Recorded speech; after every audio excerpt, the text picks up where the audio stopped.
Okay, let's just dive right into it. If you're a university faculty trying to bring digital tech into your humanities courses, you've probably realized that just bolting a new app onto your syllabus doesn't really work. Well, you're in the right place, because this explainer is a guide specifically designed to help you completely rethink that process. Here is what we're going to cover today. We'll start with the digital humanities shift, talk about moving beyond simple tool use, reframe the classroom as an ecosystem, map out the digital habitat, and finally look at cultivating sustainable teaching. Starting with Section 1, the digital humanities shift.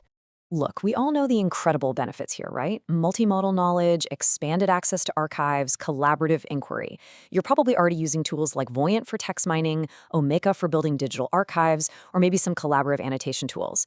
But let's be real, the humanities still occupies a pretty complex, contested position in all this. The tech is powerful, sure, but integrating it into deeply traditional humanistic inquiry, it's not exactly a walk in the park. And a big part of the problem is that our conceptual frameworks to actually theorize this integration are, well, they're notably underdeveloped. We're essentially using 21st century technology, but frequently lacking the pedagogical theory to actually anchor it.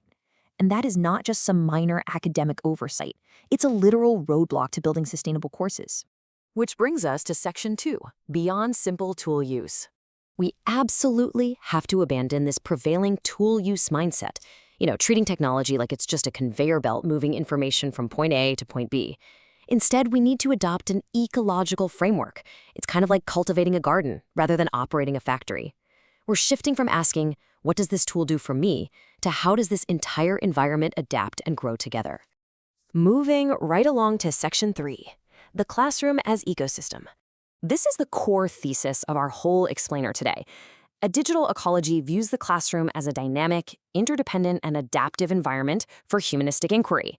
Rather than a technocentric view where the software is the star of the show, this perspective forces us to look at the real critical questions of sustainability and equity, things that just adopting a tool completely ignores.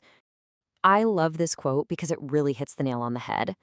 Think of your classroom as a living system where human agents, digital platforms, institutional structures, and disciplinary knowledge practices exist in a state of continuous, co-constitutive interaction.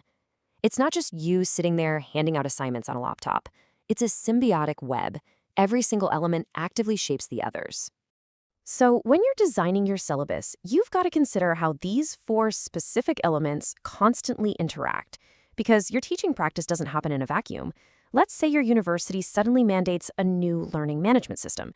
That institutional structure instantly forces the humans using it and even how you present your disciplinary knowledge to adapt alongside it. Let's dive into Section 4, mapping the digital habitat. So how are researchers actually studying this shift to help faculty like you make better decisions? Well, they're using qualitative ethnographic research design, literally stepping into real, messy, authentic undergraduate pedagogical environments. And the findings? They're pretty striking. They've discovered that digital platforms don't just host learning. They actively dictate the boundaries of student discourse and reshape how humanistic inquiry is formed. They're using a multi-method approach. They do systematic analysis of platforms, comprehensive discourse analysis, and deep instructor interviews. To put that into perspective, take this one in-depth interview with a history professor. She tried implementing collaborative mapping software in her course, and she noted that her role shifted entirely from a traditional transmitter of historical facts to a facilitator of a digital habitat.